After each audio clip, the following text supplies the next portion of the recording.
The mission of Utahns Against Hunger is to create the political and the public will to end hunger in Utah. Well, we primarily focus on public policy advocacy, and by that I mean we work with the state agencies that administer the federal nutrition program. So for the Department of Workforce Services, we work on the food stamp program. We work on the Women, Infants, and Children program with the Department of Health. And then we work with the State Office of Education on summer food, school breakfast. And so one of the ways that we're working to end hunger in Utah is to do outreach for all those programs. So we make sure that people in emergency food pantries and people in low-income housing, that they know about these programs and know how to apply for them. And then on the policy side of things, we work to make sure that the state agencies who administer those programs don't change policy in a way that makes it more difficult for people to access them.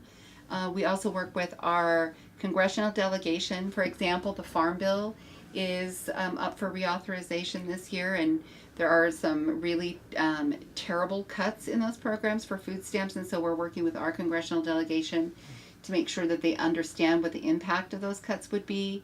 And then we also work with our state legislature to get funding for emergency food pantries and food banks. So like I mentioned, we work directly with our congressional delegation. So we do a lot of fact sheets about hunger and food insecurity in Utah.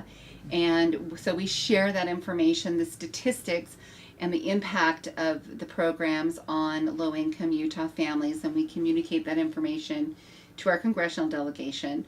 We also work with city officials, so we have regular meetings with Mayor Becker to talk to him about the issue of hunger and food insecurity in Utah. We do things like we educate church groups and ask them to call their congressional delegation or their state legislators. We do a lot of presentations in political science classes and nutrition classes on the university level. We also have a project called Real Food Rising, which is an urban farming project that employs youth to grow food for emergency food pantries and soup kitchens. We also do a lot of outreach for these programs at emergency food pantries, and then we also help people enroll in food stamps. So we go to places where there may be people who are eligible for food stamps but aren't receiving them, and we help them apply. We can always use volunteers, and we have several volunteer opportunities. Our staff works at 2 different farmers markets that take food stamps. So the downtown farmers market, which is on Saturdays, and then the Murray farmers market, which is on Fridays and Saturdays. So we need help in the food stamp booth. People could run their food stamp card and they get these great little tokens. That's not one of them. They get these little tokens that are worth $1, and then they can buy fresh fruits and produce from local farmers. We also need volunteers to help us enroll people in the food stamp program several times a month, so people who can learn about food stamp policy and the steps that it takes to enroll people. We also have volunteer opportunities for Real Food Rising on our little farm. It's a very small farm. But people can also volunteer to help water water plants, water the garden. And right now we have about an acre of land that we're trying to clear and to make it ready for farming next year. So, looking at our website and looking at the volunteer opportunities there and calling our offices are, the best ways for people to get involved.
Hello everyone, this is Gabriel Nevis and you're watching Thinking Out Loud video blog. First of all, a little bit about myself. My name is Gabriel Nevis. I'm 32 years old, living in Salt Lake City, Utah, but originally from Brazil. I've been living in America for over 4 years, and I pursued a degree in journalism at the University of Utah. I came to America to exercise real freedom. The freedom of, among other things, saying the things you want to say without any fear of retaliation, without any fear or even death or persecution. So with that being said, the purpose of this video blog is to discuss all current events and issues that are affecting mankind in a very simple but effective way, a very simple perspective. The perspective of just expressing yourself in a rational way with no major biases or sensationalisms. We'll be talking about everything that is affecting us as a society, everything that you see in your daily life every day, with rational opinions, with reasonable thoughts. So stay tuned for more videos that I'm going to be here thinking out loud just like you.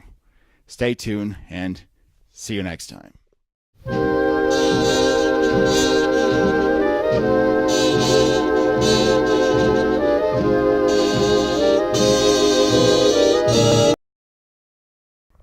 Hello everybody, this is Gabriel Nevis and you're watching Thinking Out Loud video blog.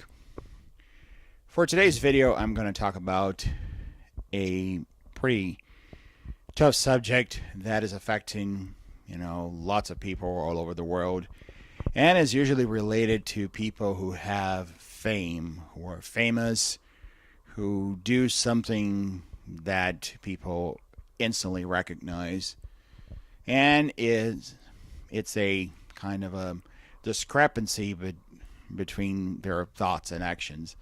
It's something called caviar left. Most of you may know this phenomenon as limousine liberals, but the French call it gauche caviar, or caviar left in English. The origins of this term began in 1968 when thousands of students took over the streets of Paris demanding more freedom and more social justice for everybody. Well, what I can say is after tons of protests with tear gas and other confrontations with the police, apparently the student leaders of those demonstrations were actually getting a very lavish, very luxurious lifestyle with every comfort, every good thing that only the most liberal, the most wild, sometimes, capitalism can provide. Like fancy cars, luxury apartments, trips all over the world, first class, caviar, by the way. So that's why the French call these people caviar left. What happens nowadays, I'm taking this to our time, is that especially like movie stars, politicians, they come in the media saying I would say the most noble things, like eradicating poverty, giving to the poor, giving to children in need in Africa and Latin America, everywhere, preaching ecology, defending even socialist but tyrannic regimes like Cuba or North Korea. But at the same time, they don't want to leave their fancy houses in Malibu or their luxurious apartments in New York, in Paris, in Miami, anywhere. So that comes to a kind of contradiction. I would say sometimes that could be considered as some kind of hypocrisy, because these people say these most noble things, and On the other hand, they are the greediest capitalists that I have ever seen and people have ever seen. And one more thing here to notice here. Also, they have some very, very interesting mindsets. Just like defending the youth. Don't trust anybody that's older than 30. That's one of their mottos. The other one is, defend ecology, defend the planet, reduce your carbon footprint, your greenhouse gas emissions, and blah, blah, blah. But on the other hand, the same people that preach these things about ecology, they drive fancy cars, sports cars like Ferraris, Maseratis, and others, and they fly on their private jets, which per capita has more carbon emissions than a large commercial jumbo jet, for example. This is really easy for these people to say these things and doing others. They're preaching some things and doing some very different practices of what they really believe. So it's time for the society to respond, to hold these people accountable and at least make them act just like they think, acting according to their ideas, to their beliefs, and not having this lavish, luxurious lifestyle while preaching help to the poor. That's very contradictory, and this is purely hypocrisy. Those are my thoughts for today. I'm Gabriel Nevis. Click a like if you like this video, and see you next time.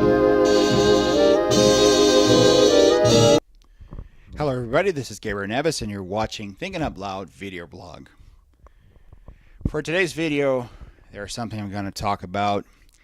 It's that feeling that people who are trying to be healthy and lose weight, or even just eat, have. That sensation of I have a diet that I have to follow, a certain number of foods that I have to take or to avoid, a fixed amount of calories a month or a week. And not to mention the fact that if you go to a dietitian or any other healthcare provider that is specialized in nutrition, they're going to say, oh, I have this study that was published that day by whatever university, and they said, oh, this kind of food is bad for you. Sometimes, you don't even have further evidence that that kind of food makes you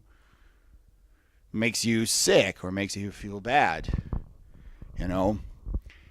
That's the aspect that I wanted to bring up today. Something that some specialists could call nutritional terrorism. It's basically the fact that these studies, lead people to a very polarized analysis, a simple good and bad analysis, when in fact there is no further evidence that some foods are really good or bad. You guys understand?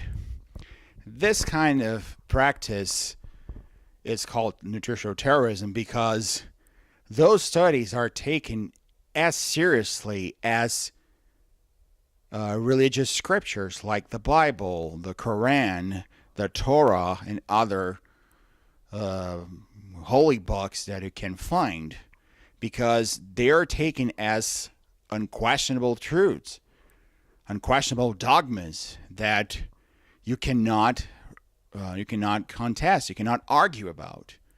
And it's exactly the opposite of science, because one of the science main rules is that every study is questionable, because science, it is for questioning. And not to mention the fact most restrictive diets can, lead to other eating disorders such as anorexia or bulimia. Just as an example, if you have a very restrictive diet, your brain will start acting to create mechanisms to deviate from that restrictive diet. Adaptation mechanisms to get your body and get your brain especially adapted to the new reality. So that after you reach your goals and everything in your diets, guess what? You may start gaining weight again because your brain will actually ask you to eat more food to get the same or amount of food you used to have before your diet, or even more than that. So this is a very dangerous thing. These people that make 300 diets in a row and, of course, get the simplistic analysis of, oh, everything is bad. This is not how it happens. Nobody knows if some kinds of food really, really make you feel bad or make you feel good. That's something that science has to develop further research into that and use of new technologies towards that. You understand? And another interesting fact that if you have a very restrictive diet, once again, the chance of you developing a disease like bulimia or anorexia or even gain more weight is 18 times greater. So if you want to have a diet, please do so. But right after, or please, don't fall into this terrorism. That's another thing. When you have a friend that is going on a diet and you eat a kind of food that a study said it's not good, that friend who could have this kind of vision, the nutritional terrorism, may start demonizing you and calling you a heretic. Just like the old Inquisition of the Catholic Church that was made to punish everybody who was against the Catholic Church in the medieval ages. So we don't want that kind of behavior in the 21st century. So moderation is the key. Many specialists that disagree with the nutritional terrorism and the excessive dieting will you can eat whatever you want, but just two things. If you want to exercise, and most important, moderation. In fact, everything in our lives has to be in moderation. This is Gabriel Neves speaking. If you like this video, click on like. I'll see you next time.